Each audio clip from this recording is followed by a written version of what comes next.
It's good to see you again, and we want to pick up where we left off, and that was we were beginning to look at the progressive movement.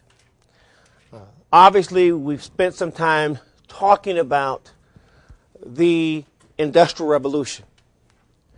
And like everything else in history, we made the case that the Industrial Revolution was neither all bad nor was it all good. And that in spite of the fact that most Americans by 1902 had come to accept that big business was a permanent part of America, that bigness was here to stay. There were those who were concerned, as we will see today, about the power of big business. Not all big businessmen use their power unjustly. Were they corrupt and power-hungry people? But indeed, there were a number that believed in somehow that those who owned wealth, those who owned businesses, had the right to virtually do what they wanted to do without the interference, certainly of government and of the people that they employed or had an impact on. At the turn of the century, you will have a group of Americans who will challenge that. Many of them will certainly concede the importance of big business, but they will feel that somehow something is wrong in 1900.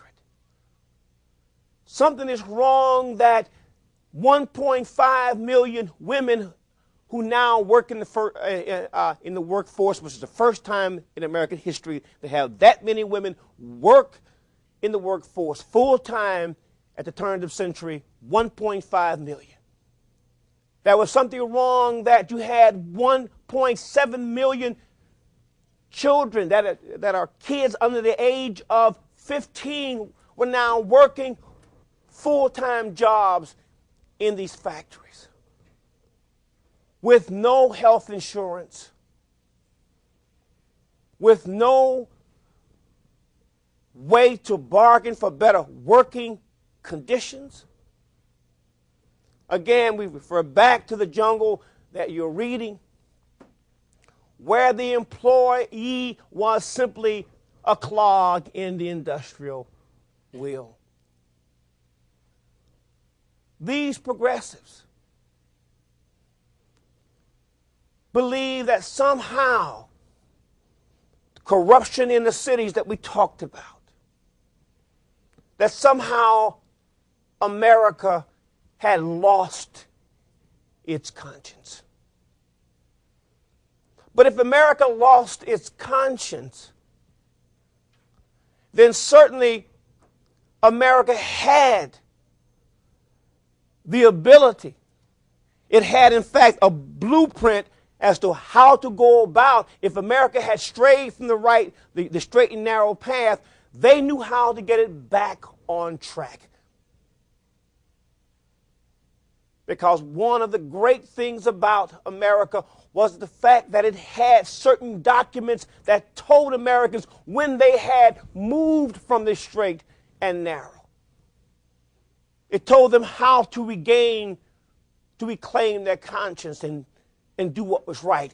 Those documents, the Declaration of Independence, and most importantly, the Constitution. That these documents guided America in the past. That we needed only, the progressives would argue, we needed only to look at these documents and to see where we had strayed. and get back in harmony with those principles embodied in these sacred documents. So what we will have will be what is called in American history or in sociology a social movement. Now, the difference, let me point out that the difference between a social movement and a revolution, because certainly the progressives were not advocating a revolution. The socialists might advocate a revolution. And later on, as we will see, the wobblies or the industrial workers of the world might advocate a revolution, but certainly not the progressives. And the difference was this, that those individuals who believed that there was something wrong with America did not share this fundamental belief that the Constitution or the Declaration of Independence could guide us, were sufficient to correct the ills. That revolutionaries reject the basic values of the existing system. They repudiate the existing values, and they want to overturn those values and institute a whole new set of values. Therefore, they are revolutionary. That is what a real revolutionary revolution is. It repudiates the existing values. The progressives didn't repudiate the existing values. The progressives then understood that they could solve these problems by working within the system. The system had not failed. The system was alive and well and strong. You simply had to use the system to bring about a correction, to get America back on the path, to get Americans to support those old values. Well, we talked about the intellectuals. And in this reform movement, essentially, you have two components. You have to have people who attack the existing intellectual environment that we talked about. And that environment was social Darwinism, stagnant, not amenable to change. We saw the assault on that. We saw intellectuals argue that, it may be true for the animal kingdom that they can't change their circumstances, but certainly it was not true for man. A whole group of progressive intellectuals undermined those assumptions. We looked at Walter Lippmann, but there were others beside Walter Lippmann. In every field, there was this belief that change could be initiated by man. Nothing was predestined. Nothing was unalterable. Because the social Darwinists kind of suggested that there were certain things that were immutable. You really couldn't change. Not the progressives. Oliver Wendell Holmes, the great Supreme Court justice, the great jurist, who said that we should not allow anything to stand in the way of change that would improve the lot of Americans. Indeed, not even law,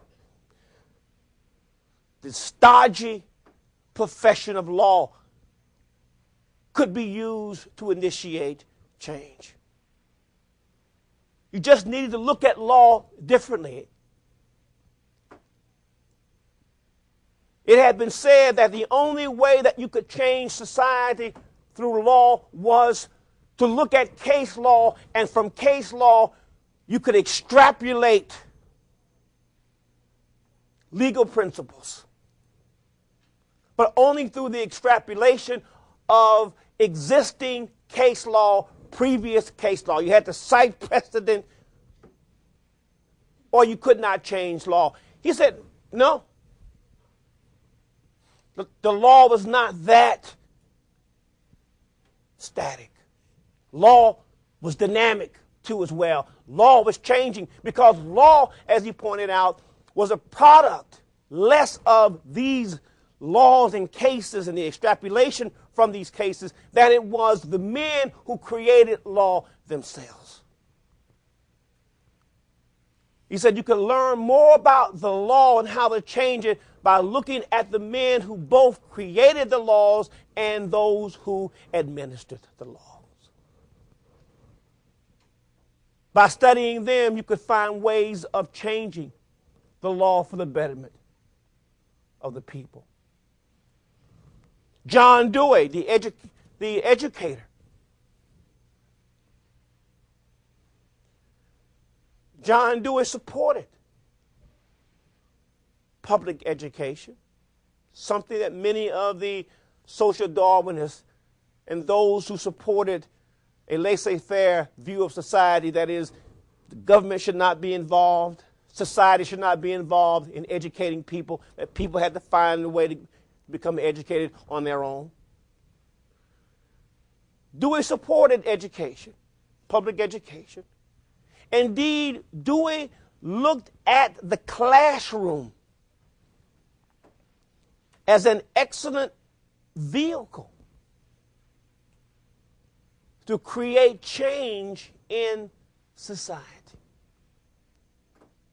Indeed, he saw every classroom as an experiment to learn, to try new things, to look at new concepts. Every classroom in America, he argued, ought to be looked at as a laboratory for change. Certainly not a static view of education, a very aggressive and dynamic view. Even when it came to sin and religion, the progressives had a different take on religion. Many of them departed with literal interpretations of the Bible to find the origins of sin. The Bible tells us that we are born, we come into the world born in sin. Well, many of the theologians of the progressive era did not believe that. In fact, they did not believe that sin had a biblical or a theological origin anyway. That sin was, in fact, sociological. Well, how could sin be sociological? These were the social gospelers who would advocate this, the social gospelers, or the social gospel. I heard some squeaks. We're not expecting a 5 on Richter scale in a minute, are we?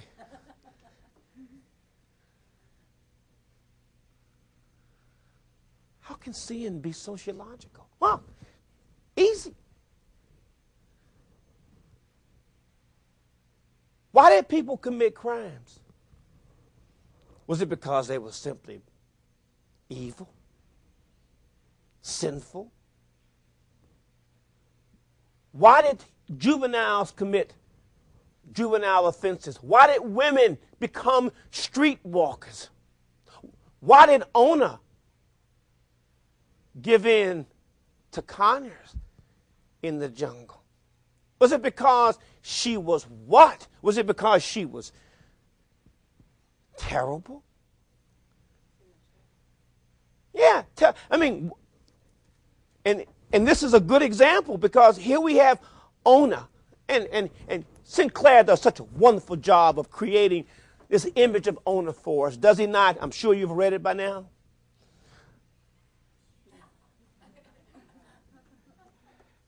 As he contrasts Ona on the one hand with Jurgis. Jurgis is this huge, strapping specimen of a man. More than a man. Reminds me of a movie that just came out. Huge, incredible. And here was his wife, Ona. Small, petite, fragile, innocent. Well, if she was so innocent, then why did she sleep with Connors? Sociological interpretations would explain it. She had no choice because Jurgis was ill. The family was desperate for money. Without her job and Jurgis at home trying to recover, the family could have lost the house. And so therefore, she gave in to the demands of a boss who today we would call that what? Sexual harassment, but certainly not then. Not then. It was a boss simply taking liberty with his employee. And she, while she resisted, she resisted. But in the end, she had to make a choice. It was either her family or her principal, which she certainly had. And she gives in. This was sin. Sin derived from sociological reasons. She was not bad. Yes? So what you're saying is desperate times call for desperate measures. Well, that's one way of putting it. Desperate times calls for desperate measures. Or, in other words, you respond to your environment. Okay? That's what the social gospel was saying, that you are a product of your environment. If you give people good jobs, decent working hours, if women are allowed to stay at home and raise the families, if people have food and shelter and clothes, you will eliminate the need for what? For people to go out and to commit crimes. Now, do you see how this fits in perfectly with the progressive period? Or that element that we will talk about in a moment, social justice. Everything could be changed. Sin could be eliminated by jobs, better housing, better health, clothes, food, working conditions. This is what the progressives, the intellectuals argued. That change could be brought about. We could correct the problems that were brought about by the Industrial Revolution and make America better. The last time we met, I think I pointed out there were 3 goals of the progressive movement. Keep these in mind as we look at the progressive movement. Good government. What did it mean by good government? It meant that the progressives believed that industrialism had exacerbated political corruption.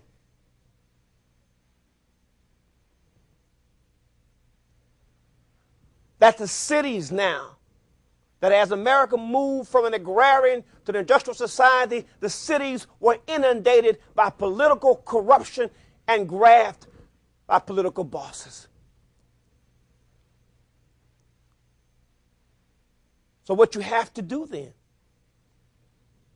is to get rid of the corruption.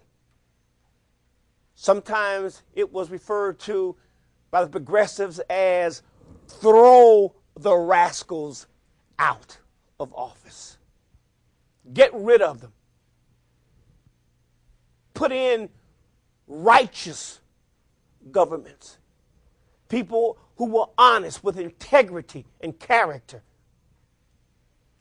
But not only was this good government aspect of progressivism to throw the rascals out or to get rid of corruption, but it was also to make government more efficient. Make government more efficient and more responsive to the American people. As we will see, there will be attempts to give people more power to influence the actions of their councilmen, of their legislators, through a number of devices that will become popular during the progressive period. But that's what the overall good government component of the progressive movement intended to do. Throw out the rascals, that is, get rid of the corruption, usher in honest government, but also make it efficient. Secondly, anti-monopoly.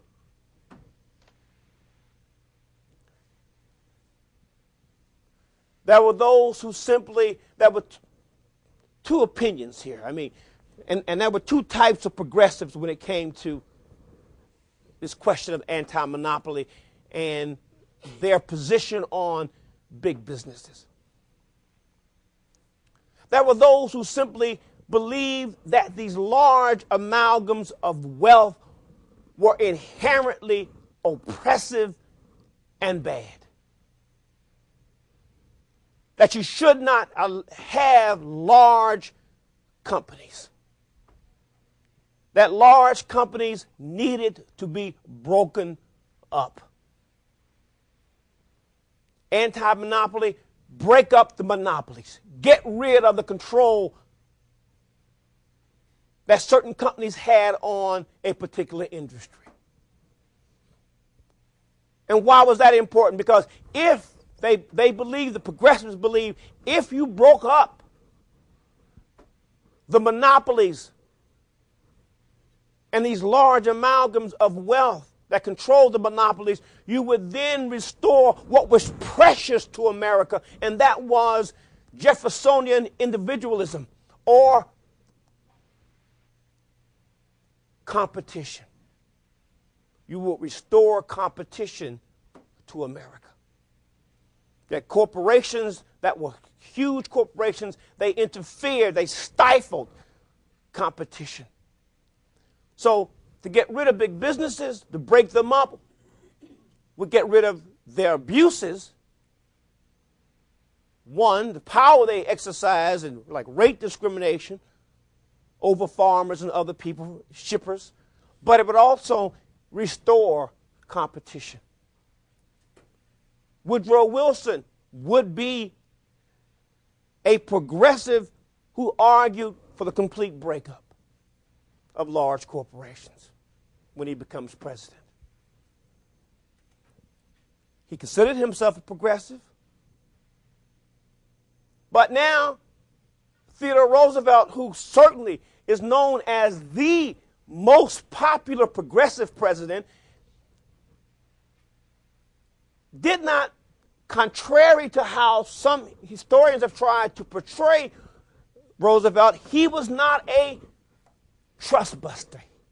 He did not believe in the breakup of large businesses because he understood that in the age that America had moved into, that bigness was here to stay, and bigness had a place in America. Bigness in terms of corporations. But the difference was there was nothing wrong with bigness or corporations as long as they could be what? Regulated, exactly. As long as they could be regulated. So when we look at Roosevelt in the moment as a trust buster, it is really sort of an erroneous title because he did not consider himself a trust buster at all. And then there's social justice.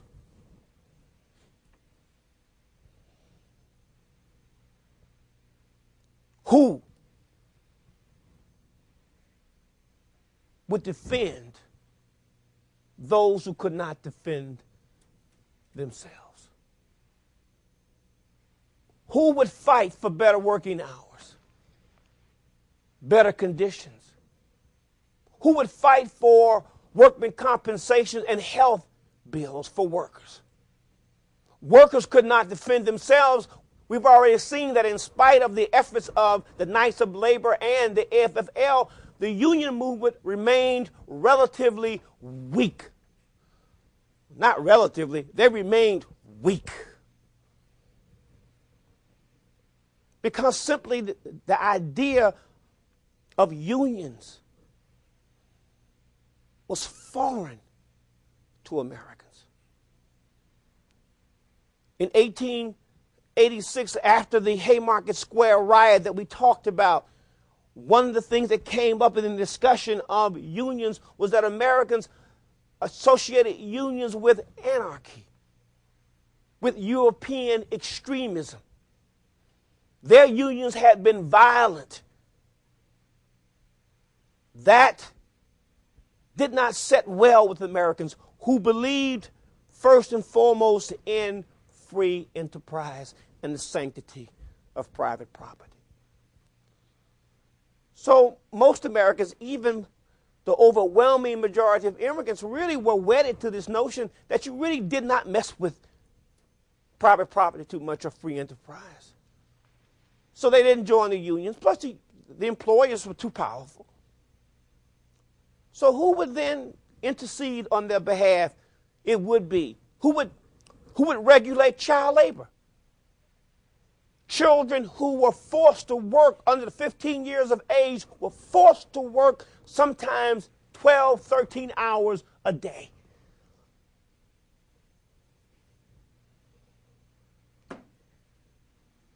Even worse than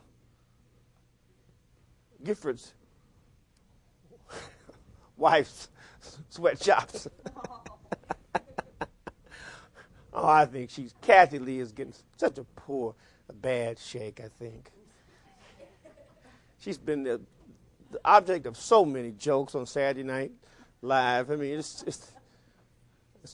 the one she just doesn't sell the whole thing and forget about it. The way she has been satirized with her sweatshops. But who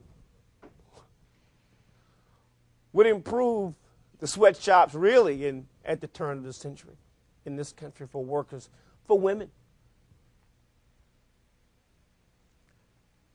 This is the first time you have such a large number of women who enter the workforce full time. And let me point out, contrary to what businessmen tried to argue, that women worked not because they had to, but because they wanted extra things. They wanted mad money. Have you ever heard that term, mad money, or pin money? Money to just the luxuries. No. Women worked because they had to work. Again, the jungle you're reading. It necessitated two incomes. Make no mistake about it. It wasn't because they enjoyed getting out there working unlimited hours in a sweatshop or a factory. But given the way that rents were exorbitant, given the overcrowding, women worked and had to work, children worked and had to work. Many should have been in school but were out there working full-time jobs. Who then would speak for them? Those progressives involved in the social gospel. Social justice and social gospel would work on behalf of these people. So you have the three aims of the progressive movement. But let's ask ourselves this question. I use the word progressives, but who are the progressives? Who were these people? First, let me say that the progressive movement, in contradistinction to the populist movement, was a national movement. A national progressive movement or a national reform movement has certain characteristics. One is that they cross geographical lines. The populist movement was essentially, and it also accounted for one reason why it failed, that it was a regional movement of farmers.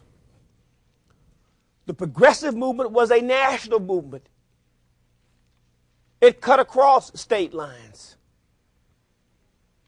in terms of geography. Secondly, in terms of duration, to have a successful social movement, it has to be around for a while. The progressive movement began around 1900 and stayed until the end of World War I. Now, I had a professor once who made his whole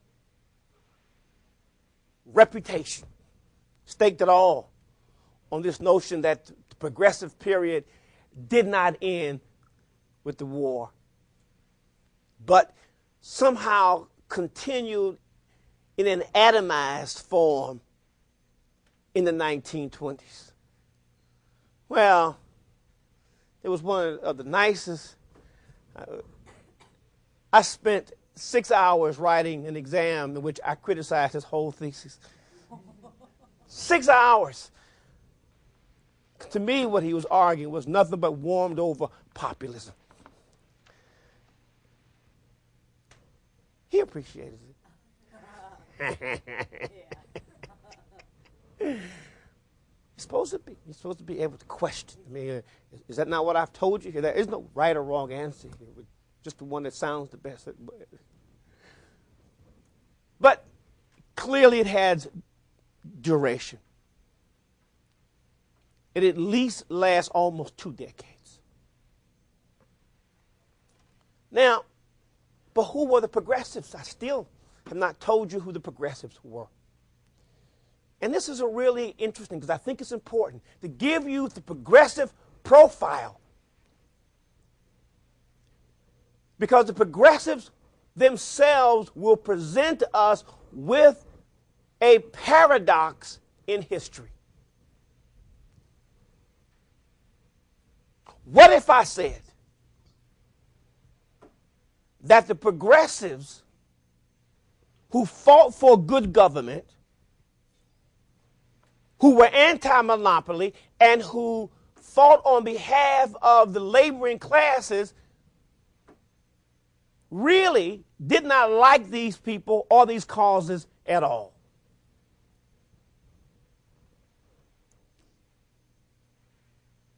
In fact, let's talk about them.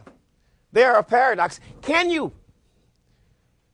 in history, have people who have motives which are less than completely honorable and still do good? Absolutely. Just look at your politicians today. That is always a fact of life. You can have motives that are not purely altruistic or selflessness. Because most people do act out of what? Self-interest. Make no mistake about it. Most people act out of self-interest. It may not always be so obvious. It may be even simply an ego reinforcement. But they get satisfaction from doing good, but it also, they get satisfaction from the fact that they've done good. It makes them feel better. Nobody does anything purely for altruism. And certainly that. So how does this relate to the progressives? Well, let's look at it. One historian has called this the progressive profile.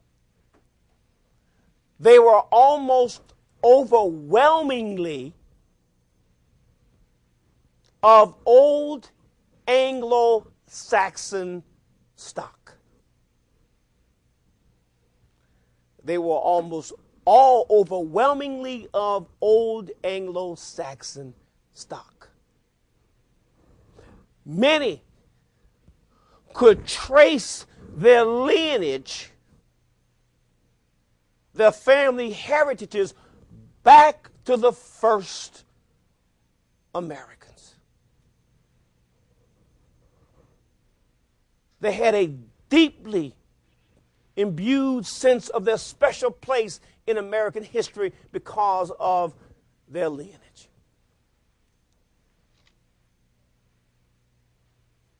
Many we would describe as from the middle class in America. They were lawyers. They were teachers. They were small businessmen. They were editors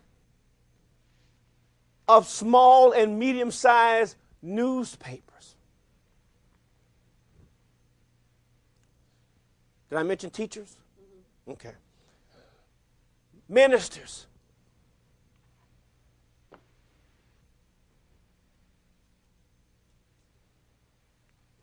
They were well-educated doctors, MDs.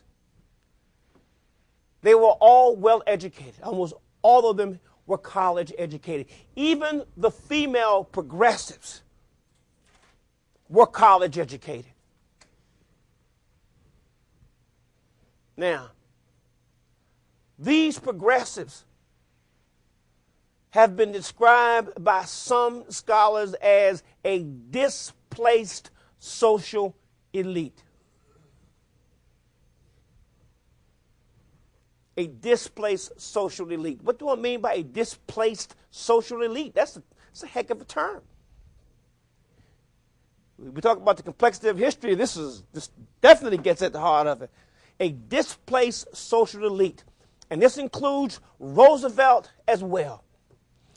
These progressives felt like the Industrial Revolution had ushered in a period where the accumulation of wealth had nothing to do with one's family's background or lineage.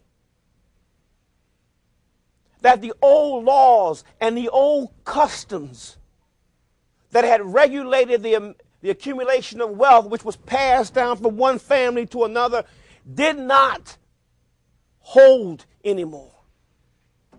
There were people who came into the country, the nouveau rich, without background, without Anglo-Saxon heritage, from Southern and Eastern European countries, who became millionaires, common people.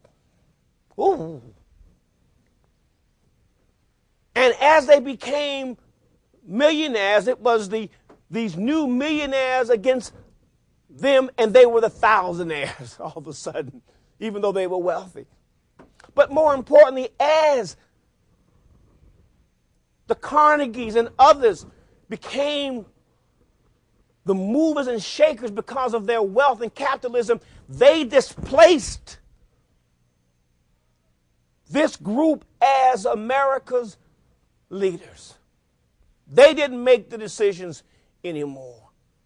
They were afraid that they didn't call the shots anymore.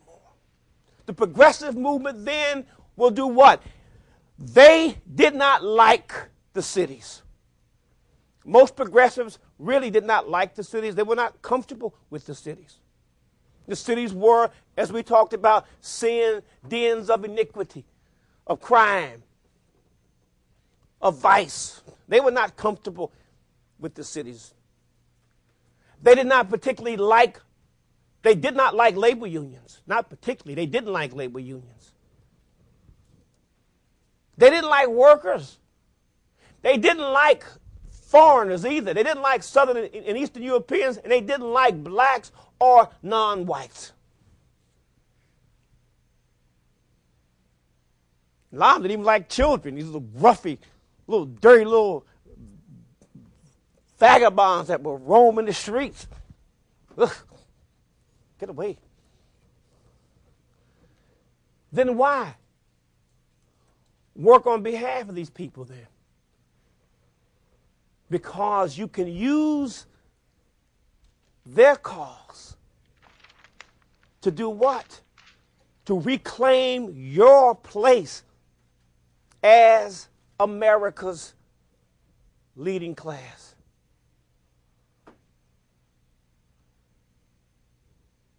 That through leading these movements, they would reclaim their place as the leadership in America. Now, surely, I'm not saying they don't believe in many of these things, but what I'm simply saying is that it's always what? More complex than that. That is why the scholar referred to them as a displaced social elite. They had been displaced by the nouveau rich, and now they want to reclaim their place, and they use the progressive movement to do it. Well, but if you are going to get people to act in any social movement, if you're going to get people to act, to move, to change, you have to do two things. We've already done one. We've looked at changing the intellectual milieu, the environment, with creative intelligence. But you also have to change people's hearts. You have to make people realize how bad it is. You have to get them what? You have to get them angry. What was that line from the movie Network years ago when the man finally got fed up with it? He looked out the window and he said, I'm mad as hell and I'm not going to take it anymore. Well, that's what the progressives wanted to get people to say. That I'm mad as hell and I'm not going to take what the big business is doing anymore. Or what the mayors, the corrupt mayors are doing, or the bosses are doing anymore. So they began to utilize a group of people whom we came to call muckrakers. Muckrakers. Now, what is a muckraker? Now, I should confess, in spite of the fact that Roosevelt, I'll get back to this in a moment, that Roosevelt was a person who supported and used the muckrakers. He used them shamelessly. He used their writings to support his legislation. He didn't think much about the muckrakers. He once wrote this about his view of the muckrakers in 1906.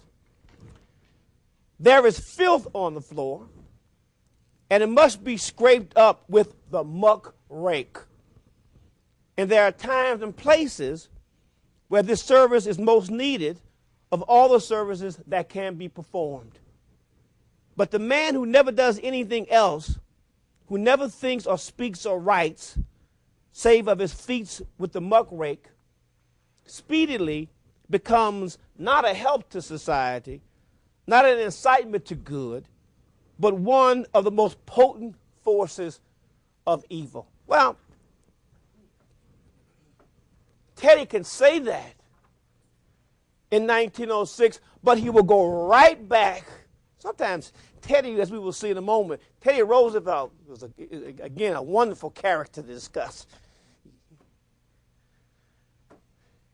While he would criticize him in such a way, so the muckrakers would what? Dig up the dirt and filth.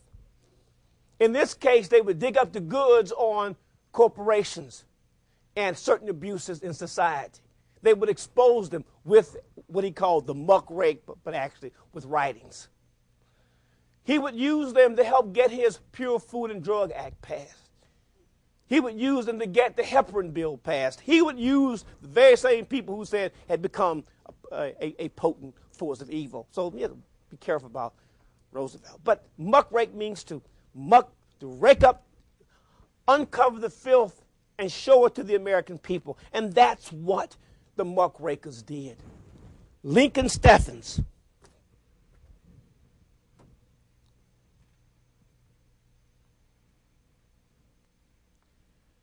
got Americans upset, angry, as he began to write a series of articles on municipal corruption in the cities. There were two magazines. The first one is most important because this is where most of the muckrakers got their start in terms of writing these exposés, and exposés to bring out, to expose. Was McClure's magazine, and later the liberal New Republic. But McClure's was the first one to publish most of the exposés, the articles of the muckrakers. Lincoln Steffens wrote these articles, which were eventually published in 1904 in a book called Shame of the Cities. It talked about boodling. It talked about payroll padding. It talked about police rings. It talked about just how bad the cities were and how it was time to what? Clean up the cities. And in particular, the city he had in mind was he had studied St. Louis, Missouri.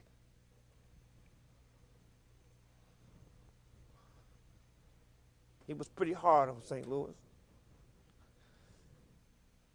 And then there was Ida Tarbell. Ida Tarbell wrote a series of exposés on the Standard Oil Company.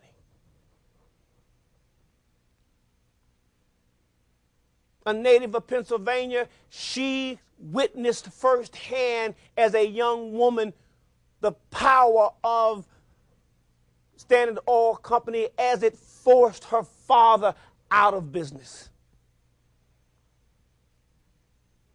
And the impact that it had on her.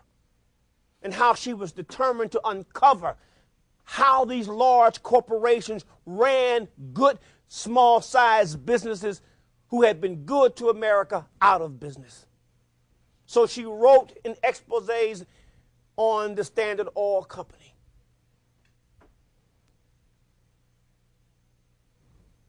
And then you had others. You had Ray Stannard Baker. Ray Stannard Baker wrote a series of exposés both on the railroads. You could always get somebody, what? Angry when you rode on the railroads. Because the railroads really, it wasn't just that the railroads, the people who owned railroads, they owned what?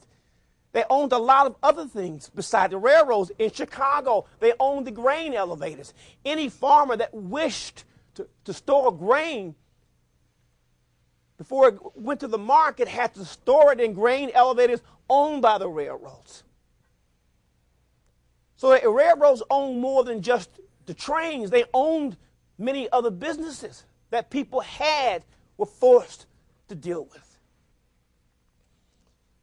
Rate discrimination. Again, people hated the railroads because of rate discrimination. The farmers and small businessmen.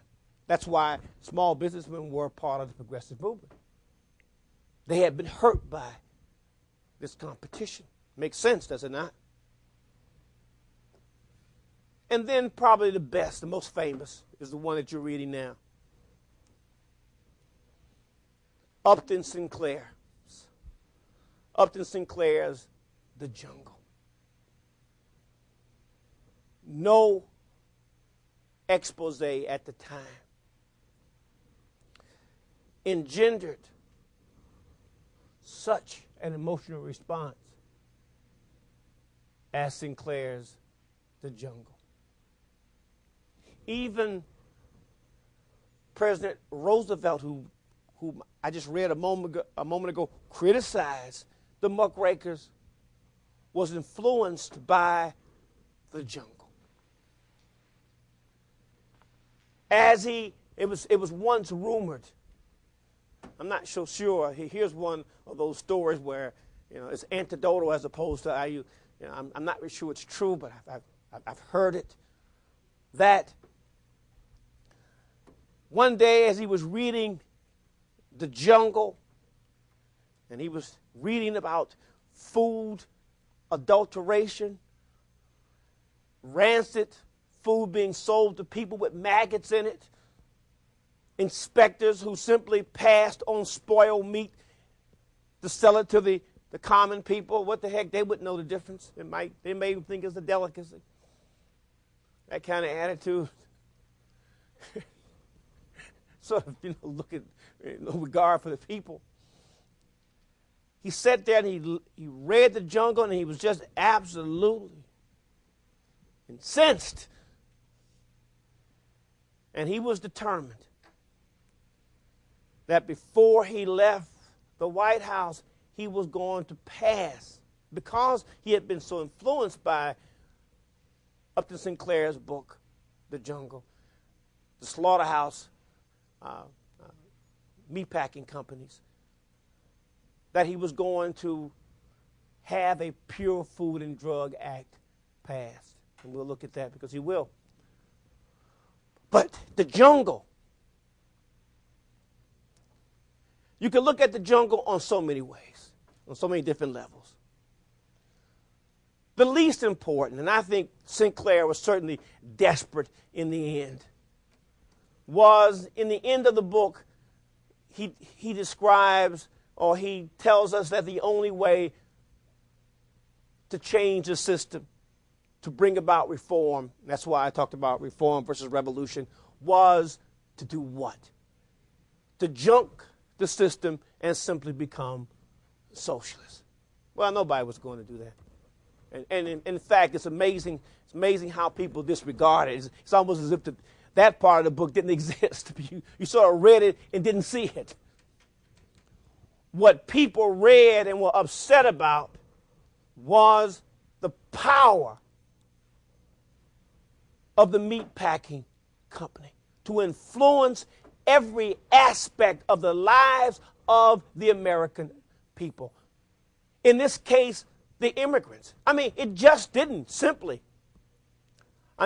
The meatpacking industry in Chicago became a microcosm in many ways to what was the tensions and anxieties that were happening in society, and how business and how the new industrialism and living in the cities really changed the way people saw the world. For instance, let's take an example. Let's go back to our two favorite characters, Jurgis and Ona. Lithuanian immigrants who came to America because America was, unlike Europe, it was a land of opportunity. A young, strong, strapping, virile country. It was the country of the future, not Europe, not Lithuania. So they came to America to do what? To become successful. And all you had to do to become successful, as Jurgis put it, was to work harder. Oh, that's so... it gets you. Because that is at the heart of the American credo, is it not? That we get ahead by hard work and industry. So when you read the book and watched this big man who said, as he walked into the meatpacking factory and he saw he sized up his competition. And while some of them were pretty big, pretty hard workers, he knew he was what? He was in a class of his own. He would have his job and he would be successful. But it doesn't work that way. He gets hurt. Even before, customs are changed by living in the cities because of inflation, because of deceptive business practices, how people are simply used, how the laws do not protect consumers. They bought a house that was new. But was it new? It was new with a new coat of paint, but it was sold as a new house. Oh, but what about the payments? Oh, they didn't tell them about the interest rates and how they would balloon to the point that everybody, including the kids, had to help pay the house note. Everybody was working. And how about old traditions in the new cities with this new industrial order in Chicago? What about the wedding? The traditional wedding. Jurgis and Ona had known each other in Europe, but they waited. Their values. They waited until they got to the New World and got married before they consummated their relationship. Old, good 19th century Victorian values. But what about the wedding? The wedding in Lithuania was where everyone was supposed to do what? They would have a feast. A band would play.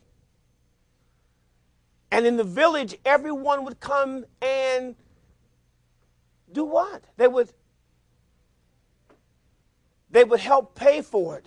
Before they left, there was a pot in which people would put money in to help defray the cost, because that was the way it was done in the village. Well, what did they do in the jungle? Boy, after they came to the party and ate all the food and drank all of the alcohol, the libation, and as it got dark, you begin to see shadows of men sneaking out through the windows and the back doors who didn't put anything in the pot, which left them with a huge what? Debt they had to pay. Where was honor? Because this was a very honorable thing to do back in the old country. Honor had given the way to what? The reality of living in the city, because they did not have any extra money. They probably should have just stayed home. I don't quite understand. I must confess, if I didn't have any money to put in the pot, I probably would have stayed at home. But I guess, yes, I guess I did a free meal. So, and then when Ona is forcibly seduced, well, she didn't have a choice. She is seduced by Connors. What does Jurgis do? The only good thing a good Texan would do, a good American would do would be to do what? He beat the heck out of him.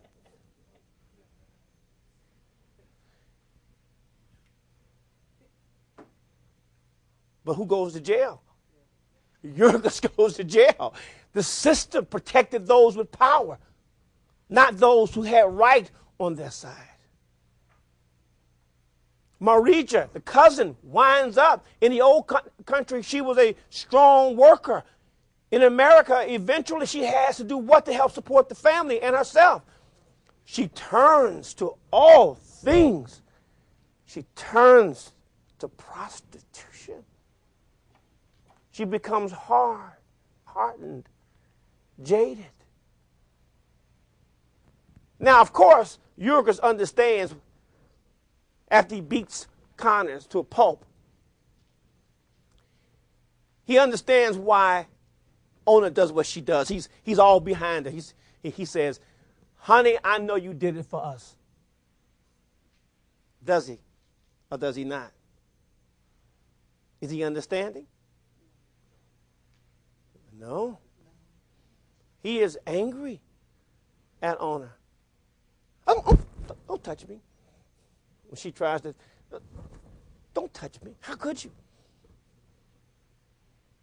And he pouts. And Marija tells him how stupid he is, does she not? She tells him how stupid he is. She tells him about the reality of living in the city, of living in the meatpacking industry, of how people now lived and competed and survived. It was survival of the fittest.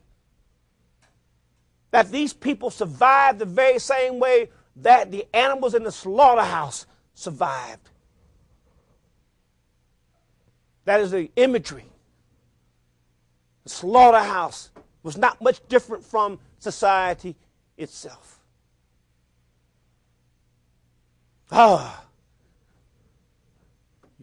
Sinclair's book aroused people. They were furious. So you have to get people's mind and their bodies to support change. And change does come. It comes with people like Jane Addams, who wrote her. Jane Addams was a typical female progressive. She certainly subscribes to the profile that we talked about earlier. So was Florence Kelly. Young, brilliant women who wanted, Florence Kelly wanted to become a doctor, wanted to attend medical school. But she was told what? That medical school was not for women. There was no place for a woman in medical school at this time, so she went to Europe to study medicine. Jane Addams, too, went to Europe because of the discriminatory educational policies directed at women at the time. I mean, the way women were, this was a tremendous, the beginning to at the turn of the century was a tremendous struggle for women, period. And these progressive women will lead that struggle. The way women were viewed, chauvinism, male chauvinism was incredibly strong at this time. Even the way that women were treated for illnesses.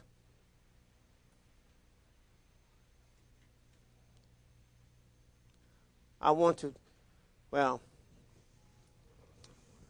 tell you about, never mind. I wish I had the time. I wanted to go into some medical treatments of women to show you how women were treated medically, but it's too traumatic even for me to go over right now. Plus, we don't have the time. Jane Addams. She went to Europe, and there she studied in England the settlement house movement. The settlement house movement. She came back and she established in Chicago Hull House.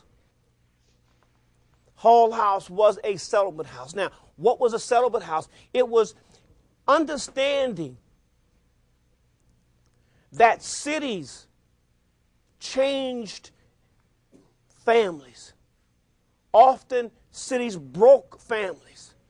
Women left small towns to go to the cities in search of opportunities.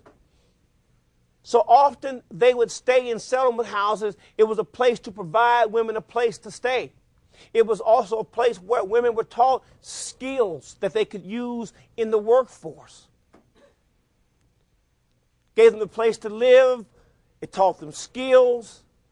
But at the same time, and this is where we look at the motive of the progressives, the settlement houses also taught immigrant women who came to the settlement houses and stay, it taught them how and what it meant to be what? A good American. They learned their values. They learned what it meant to be a good American from people like Jane Addams, who were progressives, who wanted to use, again, their position to reshape society in their image. Florence Kelley becomes extremely important in a moment. In a case that would improve working conditions for women. She is a factory inspector in Illinois, which is really unusual at the time. So you had women like Jane Addams and Florence Kelley who began now this assault on the social justice aspect of the progressives. They were able to get the court to begin to look at certain issues that heretofore the court would not have involved itself in. And here we go back to what Oliver Wendell Holmes said. That you can change society, that the law can be used to change society. Law is not immutable. Law is not completely static. You don't have to simply extrapolate from legal cases to arrive at a decision affecting the lives of American people. We can see the Supreme Court with the urgings of people like Florence Kelley, Jane Addams, and others. They will urge the Supreme Court to make rulings on behalf of the working classes, particularly in terms of wages and working hours. Keep in mind that around the turn of the century, it was clear that the only thing that an employer simply could tell a worker how long they had to work. They had no voice. They had no say. They could make them work as long as they wanted and still not pay them anything extra beyond a certain point.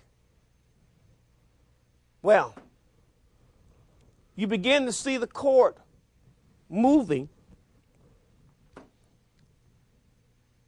to act on behalf of workers in a case, the first case, Holden versus Hardy,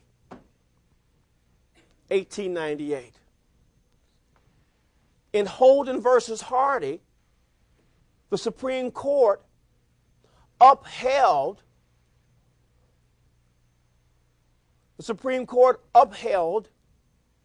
a Utah state statute that limited the number of hours that a miner could work in a smelter, which was a certain function, and in certain other certain parts of a mine. Now, what's interesting here is what did the Supreme Court, what case law did the Supreme Court use to make this decision? No, it didn't use the 14th Amendment. That was still big business. You know. Well, actually, I'm not even sure. It depends on what month this was. But interesting that he actually raised a good point, because at the same year that you have Holden versus Hardy is the same year that you have Smythe versus Ames. I hadn't thought about that. It's interesting. Ooh, the paradoxes, they scare me. They used the good justices. They used sociological data. It's not very law-like, is it? Sociological data. They said that working in a mine with unlimited hours was injurious to the health of the miners. And the Utah state statute limited the number of hours that a miner could work to 10. depending upon the job classification. This was an important victory for workers. Certainly in the mines, but did this mean that the court was going to set working hours for all workers? Well, in 1905, beginning of the progressive movement, we have another case. We have Lochner versus New York. And Lochner versus New York. In this case now, the Supreme Court will have to decide on a New York state statute which limited the number of hours that a baker could be forced to work in a bakery, these big bakeries in New York. Well, let me ask you, how do you think the court ruled on this one?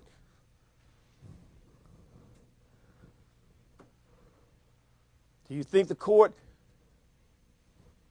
used the Utah case as precedent to uphold the New York state statute? No.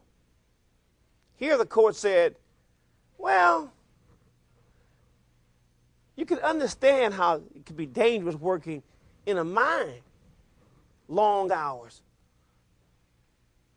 But how is it dangerous working in a bakery? So you get a little powder on your face. But the truth is, years later, science will tell us that it was dangerous working in bakeries because of the inhalation of so much powder. But at that time, the science didn't support it, so they overruled and declared the law unconstitutional. But the court was not through yet. Its most important case was about to happen. A case that would be an unqualified victory for the progressives in terms of working on behalf of the working classes. It was the case